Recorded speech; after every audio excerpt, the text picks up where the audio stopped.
Hello everyone. Thank you for, I'm going to keep thanking you all day. Thank you for sticking around and not running a mile. Hello and welcome to our second panel of the day, our companion piece to yesterday's Ask a Day Jobber.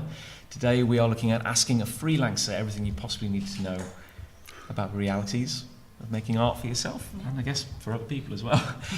We're joined once again by Sally, who, as an absolute trooper, is sticking around for two panels in a row, which we sprang the last one on her. This one was scheduled, and also Vivian and Matt. So, continuing the trend that I've discovered works pretty well, Vivian, would you mind telling us a little bit about yourself? Okay, well, hi, I'm Vivian. I do freelance art. I do a lot of commissions and do my own comics on the side. So I run my own Patreon where I run a monthly comic, which is pretty cool. And I've worked for like Riot Games as well to do like a comic collaboration with them. And I've also just like done like a few indie anthologies as well. Yeah. And Sally, for the benefit of anyone who has just walked in. I'm still Sally. I'm still a freelance artist and writer, working mostly in comics and also a little bit of commercial illustration, museum work, workshops, whatever else comes up. Hi, I'm Matt. I'm a writer and editor. I'm lucky enough to be the managing editor of Proper Books, and alongside all my comics work, I also work in films and computer games. So, interestingly, it's nice to include Matt because we often, when we talk about freelancing, we often think about the art side of things. So it's nice to have a writer here to share your experiences. Matt, I was wondering, we're kind of putting this question to everyone, but can you think about like a flashpoint moment that brought comics to life for you? Oh, right. It's probably actually Corey Brotherson's fault. I used to work with Corey at Sony Computer Entertainment Europe, and we were in the same kind of team doing creative services for various kind of computer games, which was kind of like doing all the marketing, kind of doing like all the copywriting. And at the time, I was working on my own kind of creative projects, which were mainly kind of prose and also film kind of stuff. And it was Corey who talked me into doing a short for an anthology in comics, and I kind of caught the bug and kept on doing it ever since then. And Vivian, what was your kind of gateway to this? What kind of dragged you into the wonderful world of comics? I think when I was growing up, I used to read a lot of manga. I used to get really into that. But I think what kind of pushed me towards more like the Western indie side, I think I won some vouchers for Waterstones, and I ended up buying Friends of Boys by Faith Heron Hicks, if you ever heard of that. And I think that also with Scott Pilgrim, it started to push me into that world, and I just got really into it. And in university, I also studied computer animation, but we had an assignment to do storyboarding, which is has similarities to comics. So it's really what got me into doing sequential storytelling, because I realized that's what I love. I love telling stories. Yeah. So I was something for all of you, but Sally, I was wondering if you wouldn't mind answering this first. Mm-hmm. Did you have a career advisor at school? Mm-hmm. And did the prospect of freelancing ever come up when you were considering art? No. To all of those. We didn't have career advisors. In high school in Canada, we had this career and personal planning, and they just make you take a quiz, and then it suggests some careers that might be a good fit for you.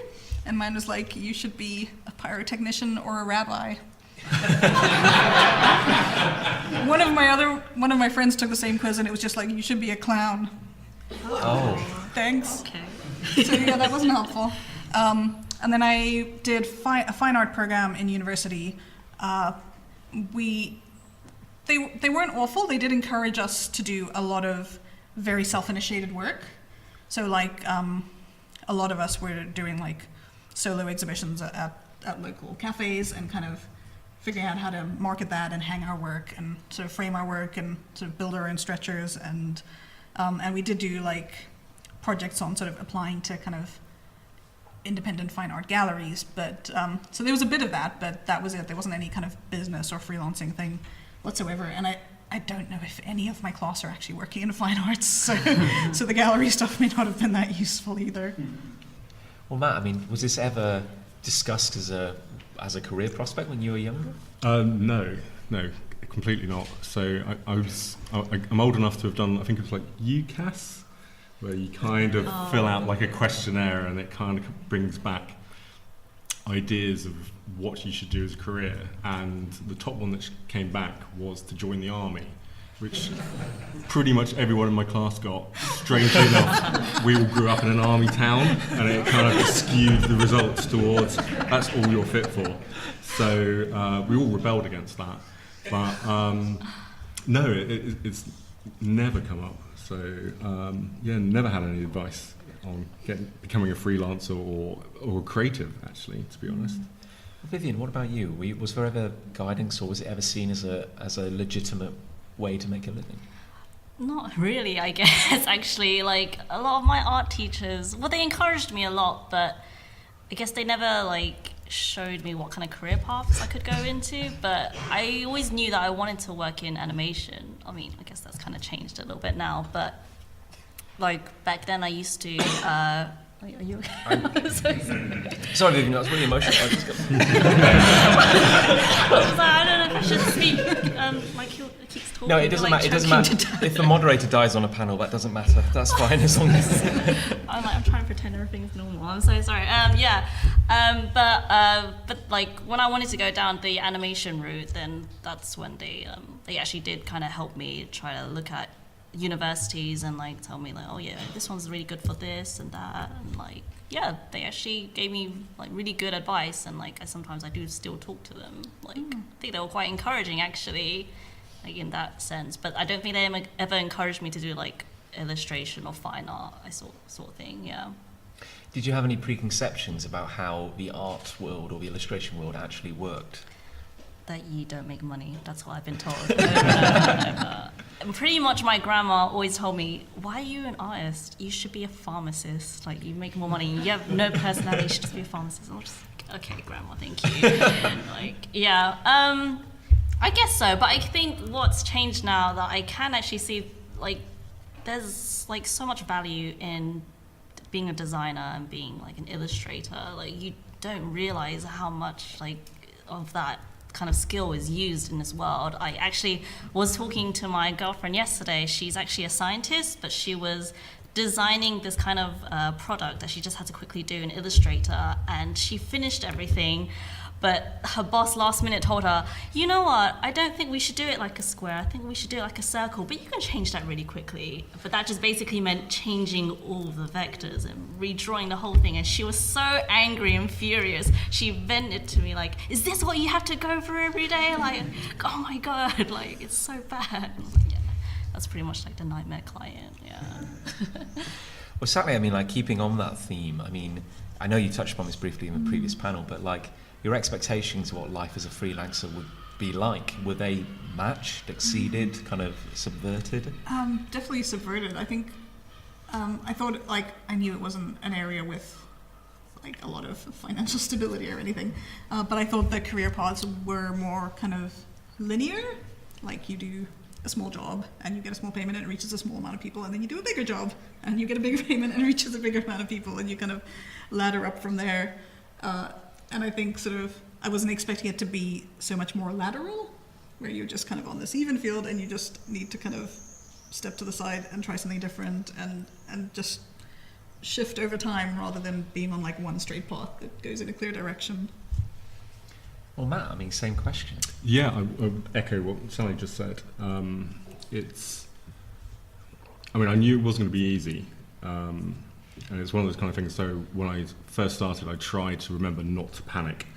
So it's that kind of thing of, you do need to go out, you do need to find work, but when you don't have work coming in, you need to kind of remain calm and keep on like pushing forward with your own kind of stuff. Because the more content that you create for yourself, the more then you might impress other people that might in future want to work with you. However, it is very lateral, like you were saying, Sally. Yeah. It's, you don't get a job and then prove your worth and then get a bigger job because of that. Yeah. it's more random than that. It's more happenstance, but it's an element of luck. But you do have to make your own opportunities, so you need to be prepared to grab hold of what does land on your doorstep. So there's a lot of work involved in it. Sorry. Yeah, and even though a lot of it is so random, and there is a lot that you absolutely can't control, and there are also opportunities that are good that you're not expecting, that shift you in a direction that you hadn't thought of, that's actually good for you. But at the same time, there's also an element of figuring out what opportunities not to take, and kind of not letting the opportunities that come like randomly kind of buffet you in a career direction without thinking about it. Because like you're saying, with doing the personal work in the periods where you don't have work, the work that you do directs the opportunities that you'll get, and that directs where things will go. Yeah, definitely. I think probably the hardest lesson that I learned freelancing was that you can turn stuff down, and sometimes you should turn stuff down because there's people that you probably shouldn't work with. Yes, yeah. I guess the question is, can you ever allow yourself to rest, or do you always have to be hunting for more work? Oh, we're so bad at this. Like, we get so panicky, I think, and we don't realize sort of the damage we do to ourselves until we're in the middle of doing a job and we're aware that we're not doing it as well as we can because we've worn ourselves out. And also, like, in periods where I didn't have work, I would spend those whole periods looking for new work and hunting. But then the new work would come anyway from a direction I wasn't expecting. And I'd be like, I could have spent that month, like, doing a new comic. Yeah, I mean, and I should have. Yeah, same here. Like, when I first started out, I would absolutely panic when, like, a job would come to an end and I'd be like, oh, where's the next one? I've got the bills to pay. And now I still panic a little bit. I mean, it's just natural. But yeah, it's that kind of like realizing that you need space as well to do your own stuff. Yeah. Sorry. Oh no, I was just like saying, agreeing. Like, you can't let yourself burn out so much. Like, you really have to work out your schedule and pace it properly. So like, maybe you have a few big jobs here, but maybe you can work on a smaller job here as well. And like, and then while you're looking, you just trying to like kind of balance it out. Like, well, I can't take that because I'm just doing like a big one right now. I can't jump to another big one because like, you know, you have to find time for yourself as well. Because I think if you keep working for like just clients all the time and you don't work on your own craft, and you kind of don't really improve. That's how I find. Yeah. I think the biggest thing that like almost every creative I know struggles with is this kind of really accepting, like, into an indulgent level, like what your job is. Like, if you're a creative in any field, part of your job is sort of improving and getting better and trying new things and staying motivated. So for an artist, that might mean that actually sitting down with a super indulgent, like, sit down with your watercolors and just draw whatever you want to draw. Like, it feels so self-indulgent, and we have this kind of like Puritan work ethic where the idea that is part of your job and part of your responsibility is so hard to get your head around, especially when you have a deadline and you're thinking like, I'm going to schedule the first half of my hour just to muck around with some paint. Like, no way, I've got a deadline. Like, it's so, like, I think that's the hardest thing. Like, I've had so many conversations with people where it's like, we all know that actually experimenting and trying new things, like, and not making, like, not making every creative thing you do have to be about like, okay, which publisher is going to want this? You know, what am I going to do with this? How's it going to make me money? Like, actually feeding yourself because you're putting out all the time is literally part of the job. But I don't know anyone who's got to the point where we're actually, like, we've actually achieved regularly integrating that in our schedule.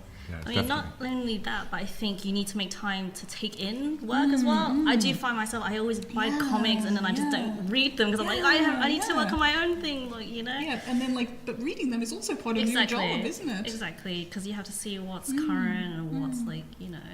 And just allow yourself to be excited and inspired. Exactly, yeah. So that really is part of the job as well. You really need to be able to take in like movies, anything you find inspiration. Don't go out as well, you know. Outside? Yeah, exactly. I know, right?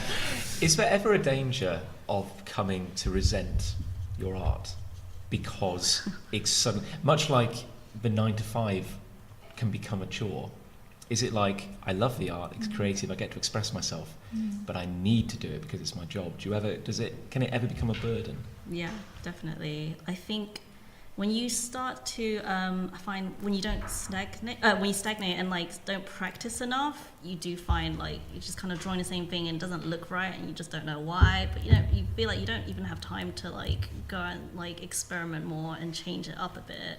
I find like when I am working on a big project and it's just kind of like, especially in comics, they say like you can only give your 80% all the time because you have deadlines, right? You can't do like beautiful pieces for every page. You just have to do as much as you can, and so it kind of feels a bit like sad in a way. Like it feels like you're not doing your best, and it can be quite like I don't know, like it can be kind of like harmful in a way. But like once all of that's over and you get to experiment more, that'll be like your nice break, and then that's when you improve and you feel happy again. So it's kind of like this big roller coaster, I find, Yeah, I kind of feel like if you're going to do a project, it needs to give you something back. Yeah. So generally that would either be it needs to pay you well, or it needs to give you like real emotional satisfaction, or some combination of the two. Or it needs to be giving you, in an exceptional case, if it's not either of those things, then it really needs to be giving you something else. Like maybe it's a charity project that you really care about or something like that. And I think it's quite easy to get trapped into projects that aren't giving you either of those things. Like I think you see a lot of people who kind of start a webcomic and then like they've been doing it for sort of 4 years and they're feeling really artistically frustrated, and they have a very small audience for the comics, so they're not like getting that kind of feedback and encouragement, and they're not making any money from it. But they feel like they're like married to it, and they're trapped and they can't walk away. And I think one of the hardest things is kind of being able to put a project down sometimes. Yeah. And be like, I can go back to it one day if it's right, but I need to go, and this isn't giving me anything anymore. It's taking from me and it's not giving anything back. So I need to go and find something else that will give me something. Matt, how do you find, is it possible to put the creativity on tap? It's one thing to sit down and say, oh, now I need to work. It's another thing to sit down and say, now I need to be brilliant, or now I need to go and do something amazing. Well, I'm not sure I'm ever brilliant, but yes, but you have to. I think that's what you need to learn how to do. I mean, before I went freelance, so now I worked with Corey at Sony. I used to do a lot of copywriting, lots of marketing kind of writing, and every day I had to turn up, probably write 1,000, 2,000 words a day, edit other people's kind of work, and you just get into that kind of treadmill. And that sounds bad, but it also teaches you that you can do it. So you have to get up, sit down, have a cup of tea, and apply yourself to the work. And if you've got deadlines, you have to hit them. I mean, your reputation is kind of made on not only being good at what you deliver, but delivering it on time. So, I mean, people are understanding if kind of like life events get in the way. Like everyone misses deadlines now and again, but if you consistently miss deadlines, you stop getting the work from those kind of companies. So you have to just apply yourself. You just have to turn it on. Are there any, I don't say coping mechanisms, but are there any behaviours or helping actions you've learnt over the years to help you be super creative when you need it?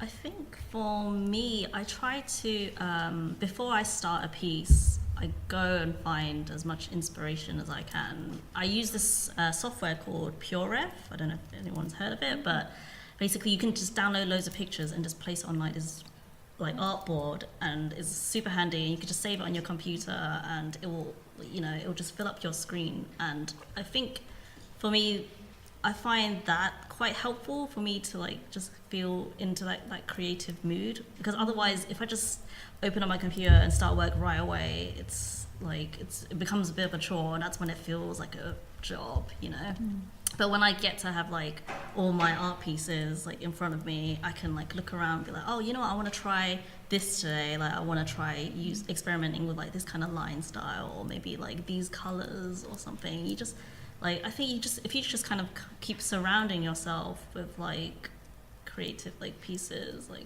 I think it really helps motivate you. Like I want to be like that one day sort of thing. Like you just give yourself sort of mini goals. That's how I see it. Sally, any similar? Yeah. Definitely the self-bribery thing Yeah. is a big deal for me. Once I get this done, I can go and, have a waffle at the dessert house or something. And definitely, this is going to sound really counterintuitive, but I think the biggest help for me in kind of maintaining creativity has been the times when, because I've known I had a deadline, but I wasn't like well enough to crunch or something. During those periods, I would kind of schedule my week and my days with like military precision. And that sounds like the absolute opposite of creativity, but it meant that I wasn't like working 10 hours in a day because I'd scheduled it well enough that I could just work a normal day. And then there was time if I wanted to go have a walk in the park. Yeah. And I think, and breaks are basically like the main thing that your brain needs. If you're feeling stagnant, probably you just need a break. If you can actually go on a holiday, amazing. But if not, at least just go on a walk in the park or take your work to your favorite cafe or anything that kind of breaks you out of just sitting in your corner in your flat, drawing like a little gremlin or something. Yeah, definitely. I do the break thing as well, the bribery thing too. But the breaks, particularly I think for writing, it's really good to set yourself a time period, like a window to write. Even set a timer, and when that timer goes off, just walk away. Stop. Even if you're in like the middle of a Yeah. sentence, which I know sounds really weird, but you then just think about it while you're away. Go do the washing up. Yeah. Listen to Yes. something on the radio while you're doing it, and then Yeah. come back and Yeah. you pick it up and suddenly it flows again. Yeah, anything that you're stuck on and that's a problem, like 90% of the time you solve it while you're doing something that's not sitting there Yeah. when you've Yeah, left yeah. the desk. Yeah. I had this like extension on Chrome where it sets like a timer for you, and then it'll completely go like bing, and then like it covers your screen and it'll tell you to get up. And it's so tempting to press skip, but you can't. You really shouldn't. That's really good because I use a Pomodoro timer to make sure I'm stretching and stuff. But, Exactly, but yeah. even so, I'm always like, one more line, Yeah, I'm don't take it like, away. skip, Oh, skip. Actually, I have heard of the Pomodoro. Could you describe that method? It's great. It's basically just like based on the idea that it's a marathon, not a sprint. So you have to give yourself regular breaks in order to keep your brain working properly all day, basically. Like otherwise you work and then you kind of just hit the slump and then you're useless for like the afternoon and evening.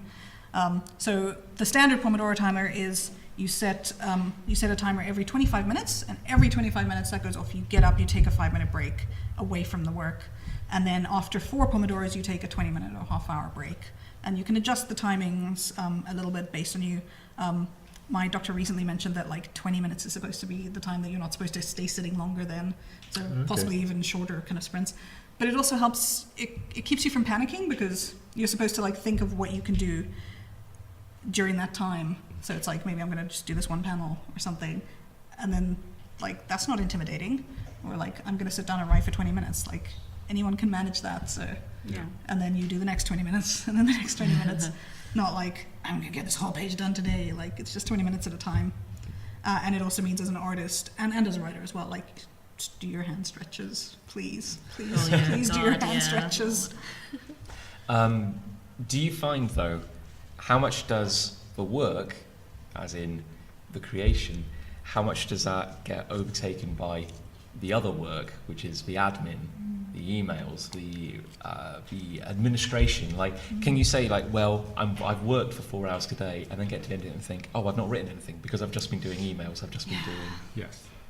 Yeah, I started a thing recently where when I try and work out my timings to suggest a schedule that I could do to an editor, I've started scheduling 4 days, only like 4 days a week of creative work. I'm thinking how much I can do in those 4 days, and that'll be my set schedule that I'll suggest. So I always leave 1 day a week for admin, and then the weekend, hopefully I get an actual weekend, but often it's kind of overflow, but just in case. I will say that the admin is almost always more than that 1 day that I've allocated to it. So at least that 1 day. But if you can give it your own time, that kind of stops it encroaching too much, I think mostly on your brain. Like if you're always checking your email and stuff, then you can't get into your work properly, and then the work takes longer. Well, Vivian, I mean, like, does it ever feel? Do you have to explain to people occasionally that you may not be able to reply instantly to things, and do they think, well, you're at the computer, why can't you?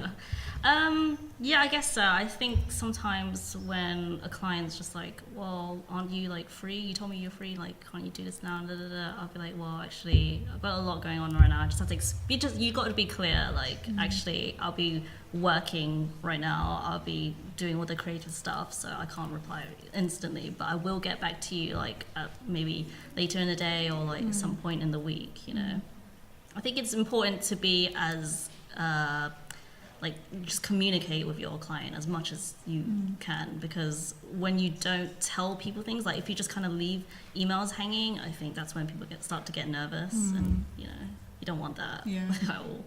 But yeah, at the same time, most emails don't need a same day response. You can take a day or two, it's fine. Changing tack for a minute. I don't know. I'm really bad with it. I think it's computer games. So the turnover in computer games. A lot of them are now using a program called Slack, which is almost like like it's like Facebook for projects. And you're constantly being pinged, and there's changes always coming in. So like, you could be in the middle of writing something, and they'll have changed an aspect of the game. Which means you have to like rewrite everything you've done that morning. So you want to know that immediately. Yeah. That Slack alarm upsets me when I hear it. And you're just like, no, don't talk to me. It's not nice. The whole generation of traumatized freelancers. Basically, yeah. Well, Matt, that's an interesting point though, talking about edits. How do you find balancing, I guess, your limits as a freelancer? When can you say no to edits? When can you kind of stand your ground? Or That's a good question. At the end of the day, what the client wants is always right in many respects, but you should always probably counsel them if you think they're moving into an area which is wrong. So, and you should put forward that argument, but if they want to stick to their guns, you need to be able to go, okay, all right, and go with what they want. I can't think of any situations where I've firmly like dug my heels in and said no. I mean, I guess there's been a couple of situations, kind of like in games, where the game's kind of moved into like the realms of probably like sexism or racism, which I draw like a line, sort of like under, and just go like, no, that's wrong, and I'll push back on that to the point where I'll probably end up having to walk away from the job. But when it's something which actually is completely reasonable, it's their vision, and you are being contracted to work for them, what they say actually is the final word on it. I guess that's interesting in itself, and I think you all touched on this earlier about the right to refuse, or the right to say, no, I don't need this job that much. I mean, when does that point come when you feel you can be selective enough to say, is there an initial rush where you'll just take anything because you're so, I guess, kind of eager to make a name for yourself? Yeah, I think definitely if you are going to collaborate like on a comic with a writer, for example, and you're the artist, and it's really something you're not super like into, I guess. Like, I think I've gotten a few approaches from people who want to work on like either like horror stories or like sci-fi, and like there's like a limit that I can take for that. Like, I can do like a little bit of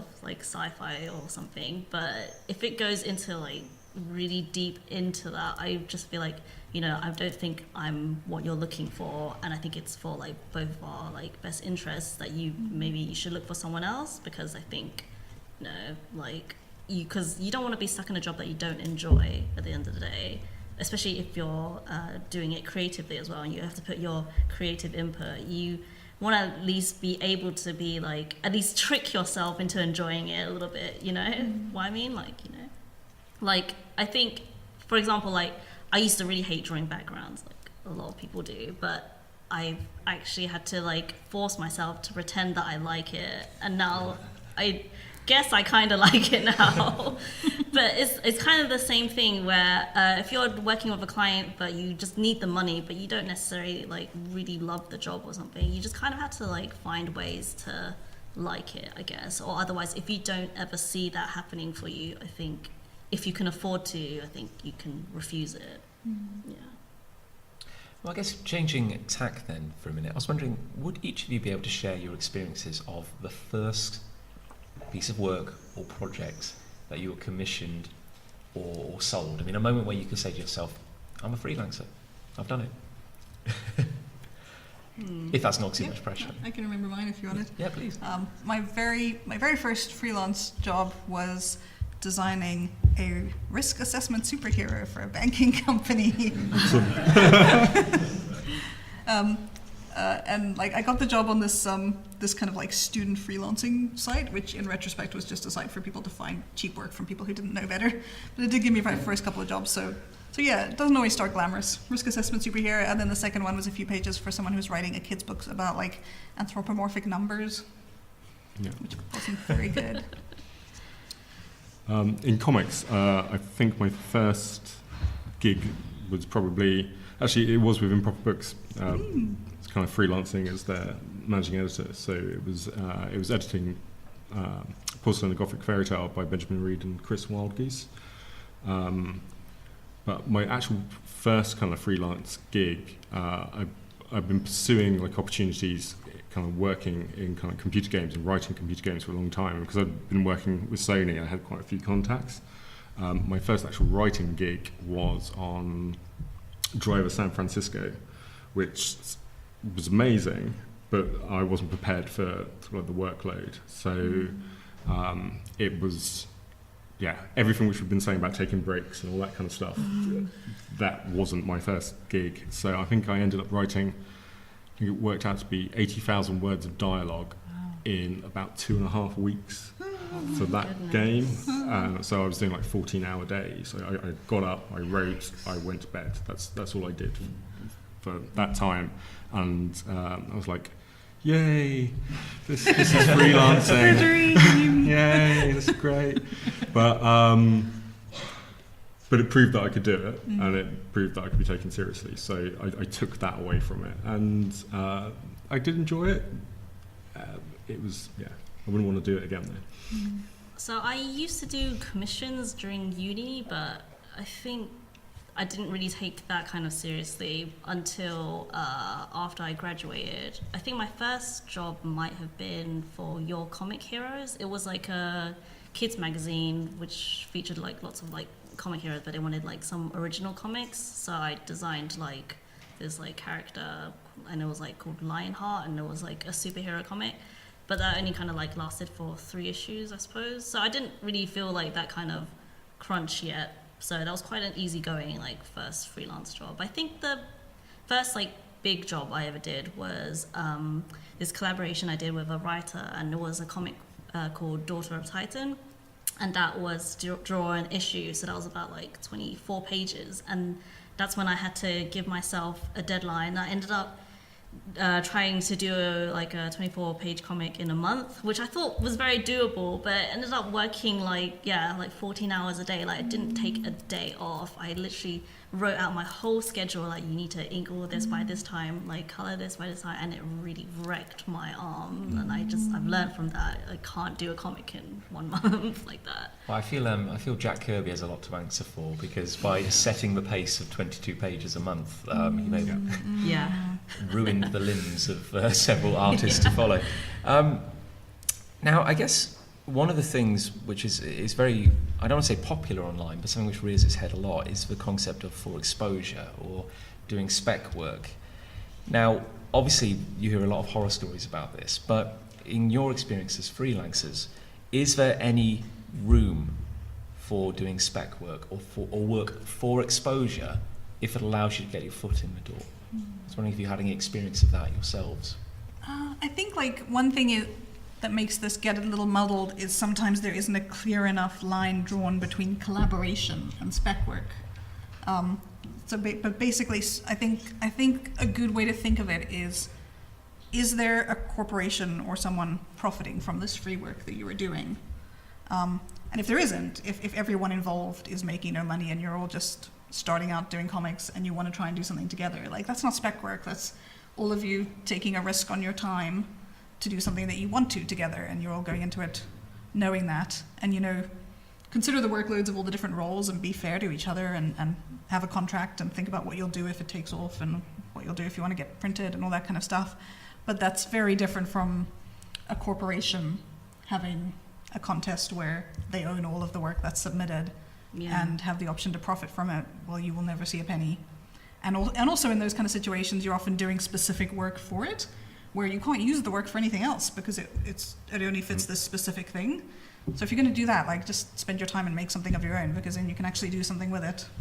Yeah, I think it depends on your level of trust with like whoever you're working for. For like, to use an actual example, I think there's like this game coming out called Beyond Good and Evil, and yeah, so they're holding this contest where if you submit some art in, it could actually make it into the game, and you get paid for it. But that just kind of means like they're all just getting like kind of free artwork. That's how it kind of feels like. And then they're just like, oh, if they like enough, they'll give you money. But if they don't, then you you just wasted your time. And you're still spending the time making stuff, whether it's going to be used or not. Yeah, exactly. And it kind of feels like they're taking like it away from you. Whereas on the other hand, like Riot Games, I trust them because I've seen that they really treat their fan artists really well. Like recently, I got like invited to go to their studio with a bunch of other artists because they just really appreciate like the community so much.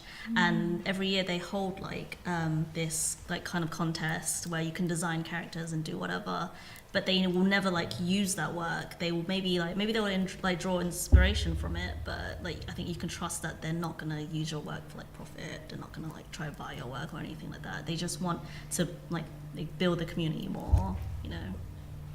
What about yourself, Matt?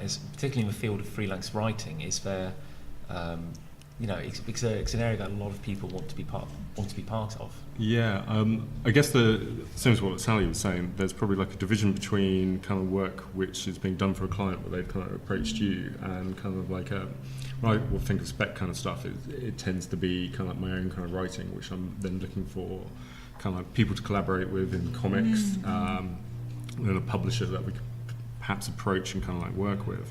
But in terms of actual kind of like, say for instance, the computer game writing that I do, unfortunately it's a very common trend in games to ask for writing tests from you, and it's very difficult to get anyone to pay for that writing test. So it normally is about a day's worth of work, and can be quite involved. You probably need to do quite a bit of research as well, kind of like around that, if you're serious about kind of getting the game. And that might come to nothing. Sorry, can that be everything from dialogue samples? It'll be like dialogue samples, kind of like background material for the game, sort of like ideas and concepts for like storyline, and perhaps even like sections of the story Bible. So it's incredibly comprehensive. It's a lot of work, and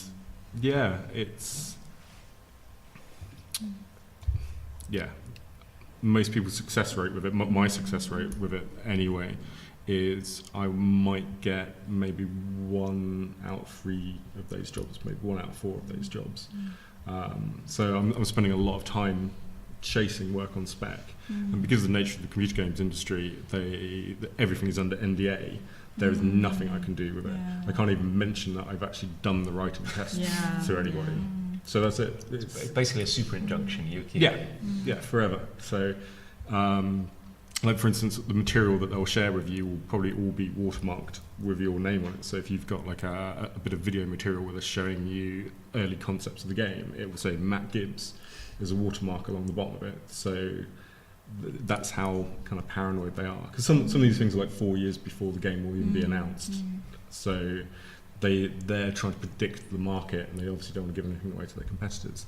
But that is very different, I think, to comics. I think comics, particularly from a writer's point of view, it probably is all about the spec and creating an idea and approaching people kind of with it. Because mainly, particularly like in indie sort of like comics, it's all creator owned in some respects if you're making your own kind of stuff. So what you're trying to do is infuse a team of people, artists, to work with you, or trying to then approach a publisher with it. And most publishers want to see a team anyway, sort of like in place. They want to see some sample pages of the artwork and stuff. So for a writer in comics, I think everything is kind of like a spec. Yeah, although I'd kind of probably draw a line between like having to do the work that your own creative work up front on your own properties versus like sort of a comics publisher being like, write us an issue of this particular licensed character with no pay so we can see if we want to hire you. That is very true. That's a very good point. That's think, exactly the same as your own- games. Yeah. So, yeah. Yeah, I think like your own ownership and your own personal work and trying to sell your ideas to other people, which you'll continue to own. But I think it still is the same for a writer in that kind of situation, because again, you're pitching what you're thinking of, like stories, That's true, sort of yeah. like to them. Where I think perhaps for artists, hopefully it's different, because they can actually look at your portfolio Yes, and yeah, go, your past oh, work. yeah, that works. I mean, they can look at the Yeah. writer's portfolio of previous kind of work, but until they actually suggest ideas of what they might do with like the licensed character, Yeah. then they're not going to know whether you're a safe pair of hands yeah, or it's a not. bit trickier. So. It's definitely very grey, I think, that area. It's just, I guess it just really depends if it's something you want to commit to. If you don't mind just kind of doing it for like exposure, I guess. But I think generally I think I've tried to put a like firm stance on like saying like no, like I don't want to waste my time on something that I don't think might happen, you know? For each of you, when it came to building your career as freelancers, with having, finding work to keep yourselves alive and allow you to focus on the next project, is there a turning point where it goes from hunting for jobs to jobs coming to you, or are they roughly the same? Is it always changing, or does it get a certain momentum after a while where work suddenly starts finding you? Yeah, I found that to be definitely the case. Yeah, probably the first number of years, like I would be running like searches on like Twitter all the time, being like Illustrator paid, see what people are looking for at the moment. And then it did hit a point where I didn't really have to hunt that much because I was getting more inquiries. But of course, like even when you're getting inquiries, you can be like, yes, the work is coming to me. But then like most of the inquiries are like the majority of them aren't going to work out. Yeah. But it does hit a point where you can ease back a bit because people are coming to you. Yeah, I think it also helps. I recently added my name on like some of the like comic databases, and I think that's when people started coming to me a little bit more. It's kind of like I never really expected people to come to me, but it just started happening one day. It was really strange because otherwise I've always like do hunt for work like on like Twitter or like Upwork or something like that. Yeah, but I think you'd be once you get your name out there, you'd be a bit more surprised about how many people actually follow you and actually really do want to work with you. They're just trying to find a project that suits you as well as them. Yeah. Yeah, definitely. I think that's true. I mean, I feel sometimes it kind of ebbs and flows. Yeah. Sometimes you find there's a lot of work coming in, Yeah. and some of that you've chased, and some of that is actually people hearing about kind of what you've done. But you always seem to get kind of peaks and troughs, Yeah. kind of like in that. So. And I think sometimes you have to like stick a hand in as well when you're like, I'm getting a lot of queries, but they're all for this particular kind of thing that I'm not actually super into doing right now. So maybe I need to spend 2 weeks working on a personal project of the kind of stuff that I would rather people be asking me about. Yes. Exactly. But that I'm trying like steer the ship a bit more. Yes, because like after I did my Daughter Titan comic, because that was like a sci-fi like armored suit kind of comic, but I'm not super into like sci-fi. I'd rather do like slice of life sort of thing. And when people started like inquiring me about like working with them for like a really heavy sci-fi book, I'd be like, you know what, I think I need to spend some time doing my own projects to be like, you know what, I think I actually like this more. Like maybe look at this work instead.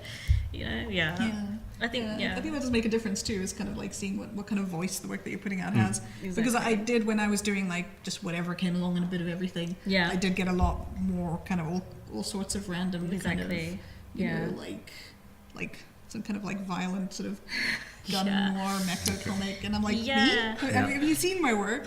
Yeah, definitely. If you know what you want to do, you should just do it now already, because if you keep trying to like dab your like hand in like everything, people, all sorts of people are going to come to you. Your work will tell people what you do. Exactly, and they think that you enjoy this like a lot because you've done a lot of this work, but really no, you've just kind of done that because it was a job at the end of the day. Definitely.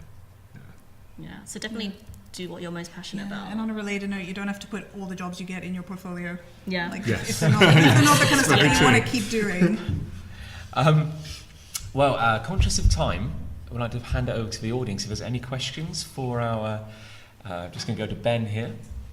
Have you ever found there's like a particular genre you'd like to work in, but you feel your style doesn't fit it at all? Like, you feel like your art style or writing style doesn't quite work despite you wanting to do it?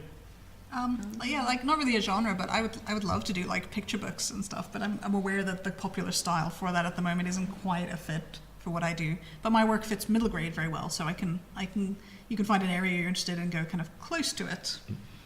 Yeah, I think I've always wanted to like work on like kind of the Cartoon Network animation sort of thing, but my style is very comic book, like an indie kind of style, like, so I don't know, I don't think that would ever really work out. So, but I guess I try to, as much as I can, kind of have those influences as well, so if it ever could happen one day, you're at least open to it, and they could actually see like there's potential in you, I think. I'd love to write comedy as a genre. I kind of did a little bit with Knight and Dragon, which I did with Bevis Munson, which is like a choose your own adventure comic that we did. But yeah, comedy is so difficult to write. It's one of those kind of things which, when it's done right, it seems effortless. But to actually, properly kind of nail it, you have to be so good at it. And yeah, I wish I could write comedy.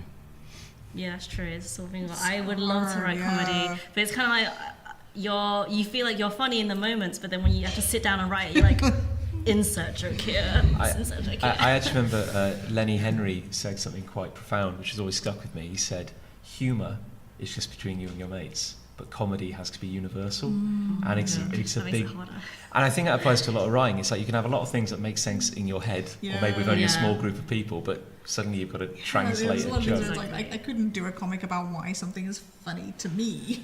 I think it's hilarious, but the comic would be like nonsense. People would be like, what? Yeah, it's true.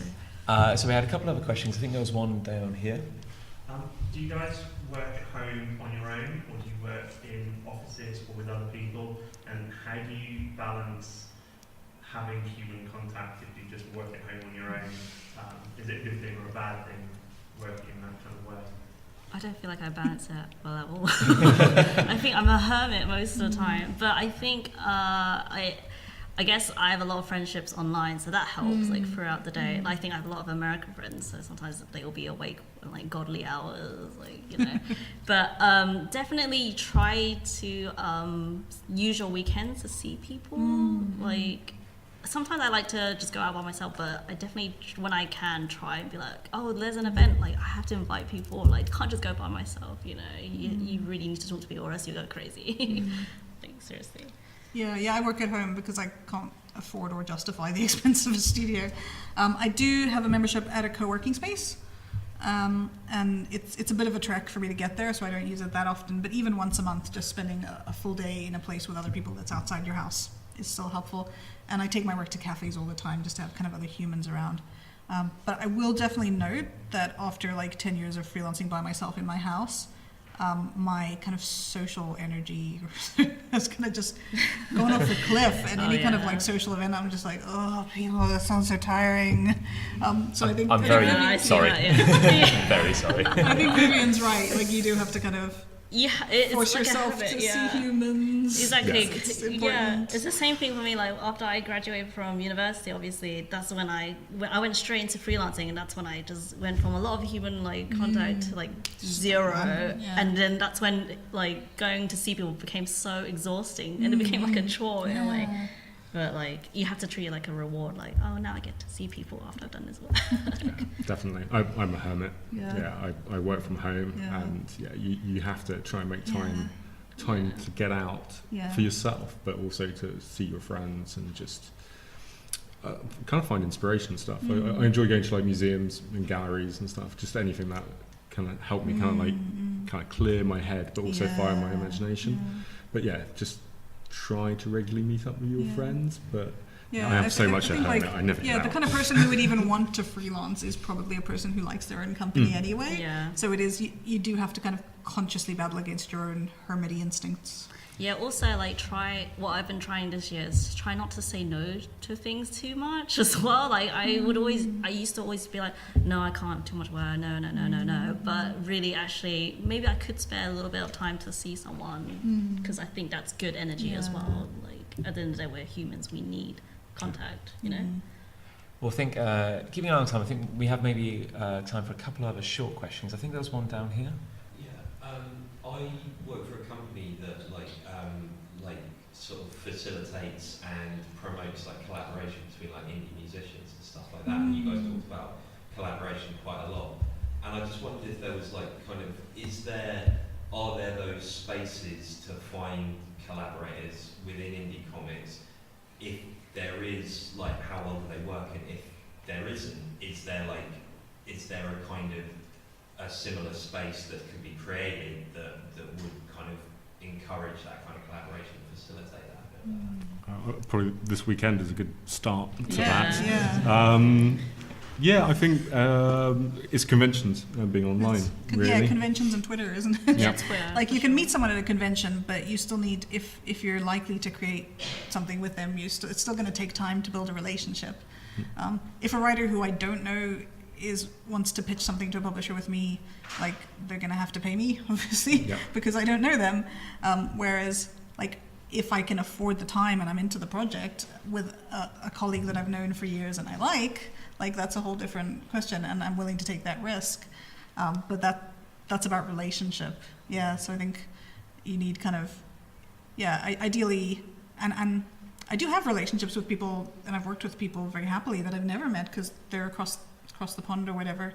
But yeah, if you can meet in person at a con or something like this, and then also have an online space where you can continue and build those relationships and see the other's work grow over time and see their commitment and see what they're doing.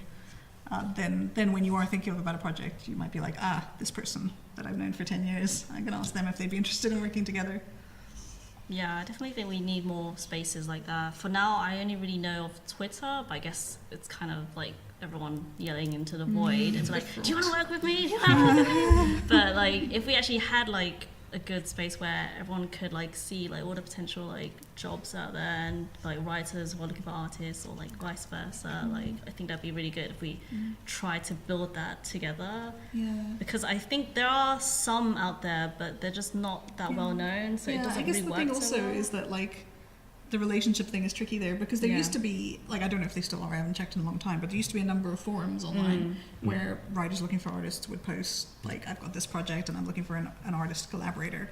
But, like, they're just some person that you don't know. Yeah. And most of the time they're probably not paying you. So, like, it's such a risk to invest time when you don't know if it's going to go anywhere. Yeah, that just an anonymous post saying that someone's looking for someone doesn't mean anything to me at that point. Yeah.